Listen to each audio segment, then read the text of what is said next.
The underground Sweet Plum swim team is a home dream. Despite basic conditions, they are the only all-girls basement team. Coach Abby decided to let the Judy sisters dive in and show off to see if they qualify for this underwater wonderland. But lacking professional training, their swimming skills are limited to the dog paddle, synonymous with awkwardness in water, drawing laughter from others. While observing, the coach pondered adding them to the swim squad. Seeing potential in the sister, she reluctantly agreed to let her join. As for Judy's swimming ability, it's like a limping horse. She can basically just float around in the water.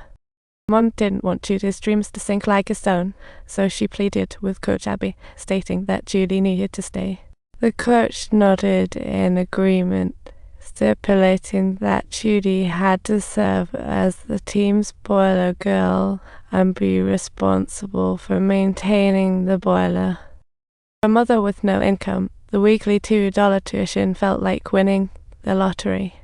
The very determined Mom picked up her old skills like a Wonder Woman and worked hard to finally scrape together the tuition. The sister improved rapidly under Coach Abby's intense training, completely unlike Judy, who seemed to be the boiler maiden. Rather, she became the swimming team's. Judy suffered gall and fired daily, her ash-covered body her trademark, teased as boiler girl by girls. The sister often wondered why the girls were so harsh on a girl who had fought her way back from illness. After all, Judy was a warrior who fought against measles. Her high fever lasted ages, and even the doctors had given up hope. Little did she anticipate that through countless challenging years, she would make such a powerful comeback and bravely triumph over her illness. After hearing the sister's description, Coach Abby was stunned, fearing Judy might drown like a little fish. To give her a little chance to show off, Abby announced a new rule.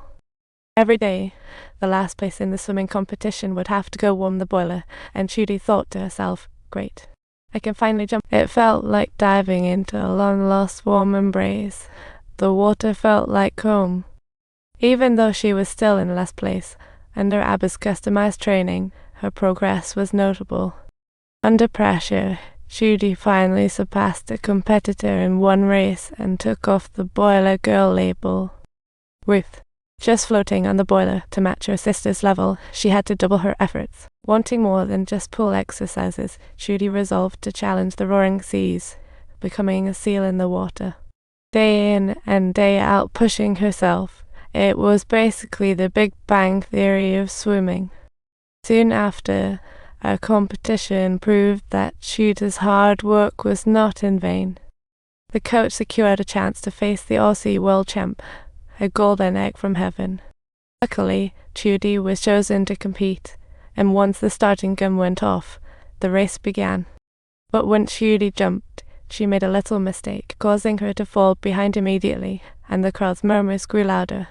All eyes were directed towards the sister, who was matching strides with the Australian champion, and in his heart, the coach silently prayed, should she triumph, the ladies' swimming team will surely gain immense fame.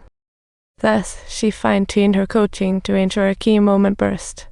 As the race entered its second half, many competitors began to slow down, while Judy surged forward like a wave. Her pace remained consistent. Although she fell behind early on, she maintained stability throughout the race.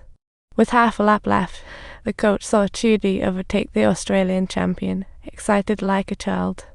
In the stands, Mom was shocked at her daughter's super talent, completely touched. The coach realized Judy's extraordinary endurance and prepared to tailor a special training just for her. The traditional father wasn't pleased when his daughter surpassed the Aussie champ. He wanted to arrange her marriage. The sisters weren't crushed. They kept training and competing, with Judy breaking records on the field. In a recent 200-meter swimming race, Judy broke another record, truly a superstar in the swimming world. Her achievements made Mom very proud.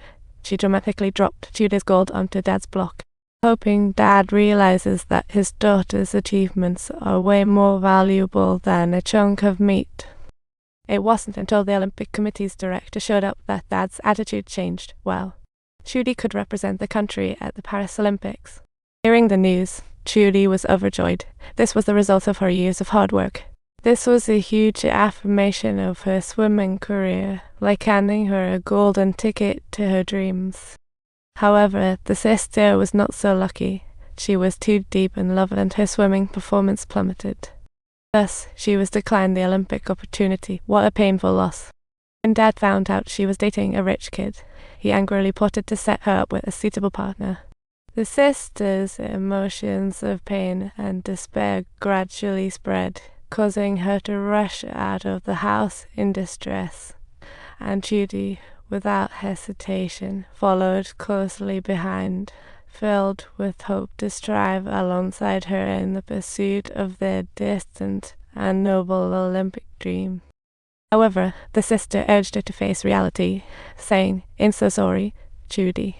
For the first time without her sister, Judy felt a mix of emotions as she set off on her journey to Paris, truly a blend of sadness. But she was joined by 5 other teammates and a male coach named Wolf. Now that's an interesting crew.